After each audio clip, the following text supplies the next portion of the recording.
Gwyneth Paltrow is in the news. She had something to say about intimacy coordinators, oddly enough. And we are going to talk about it. Alan, if you would bring up the story. Yes. Intimacy coordinators, as you know, after the Me Too movement, this became a thing that was necessary on film sets. Could it be a grift?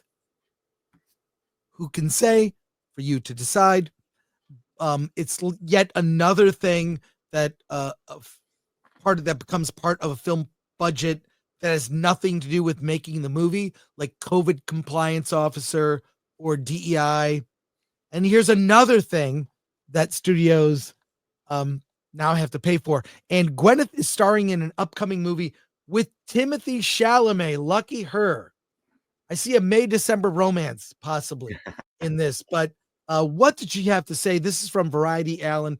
Yes. And by the way, some more seasoned veteran actors are pushing back on intimacy coordinators. Most recently, Daniel Craig with the movie Queer.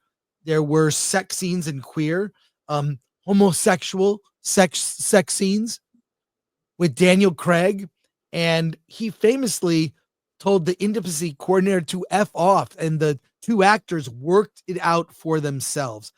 Alan, if you would say, what does Gwyneth Paltrow have to say? All right. So Gwyneth Paltrow experienced working with an intimacy coordinator for the first time while filming Marty Supreme, though she found the role somewhat unnecessary given her decades in Hollywood. She was surprised by the concept, recalling a time when actors simply got in bed and performed without guidance. While she acknowledged the value of intimacy coordinators for younger actors, she and co-star Timothée Chalamet opted for a more natural approach, asking the coordinator to step back. Paltrow joked that the age difference between them, but praised Chalamet as a thoughtful and dedicated actor. Her return to serious acting comes with new industry changes, but remains confident in her ability to adapt. Okay. What do you think? What do I think? Yeah, I mean, every time this situation comes up, it's funny. It's the older actors, the veteran actors who, they Gwyneth has certainly done her fair share of sex scenes and knows what she's doing. And young Timothée, she is the great person to guide him into this world of sex scenes.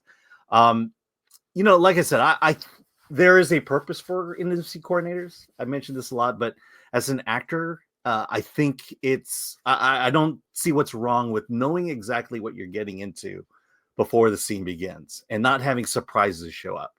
When you step on stage, you disrobe, you know exactly what's going to happen. But the problem is that I believe intimacy coordinators as an industry has decided that they are the authority. They are the say as to what happens on set, and almost to the point where they're rewriting the scenes. They might as well take a writer credit here. And I think that's the problem when you allow when the idea of an intimacy coordinator expands too far and basically takes over. And I think that just ruins sex altogether. Yeah, I just think that you have to be professional about it. Mm-hmm.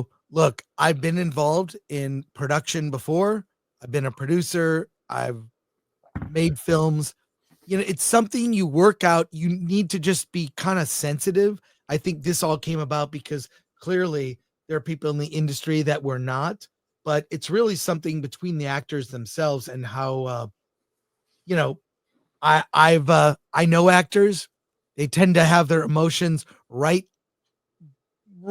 below the surface, ready to access at any time.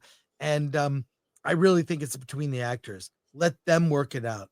And I think an intimacy coordinator should only be used when it is requested, because there have been instances in the past where actors have felt taken advantage of.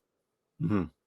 So I think it should be something that's optional and available, but not something that is a default have on set. Because again, I think there are a lot of grifts that just increase the budgets of movies. And it's probably something also that insurance companies, people insuring film Mhm. productions, probably like, because it would prevent any lawsuits. Yeah.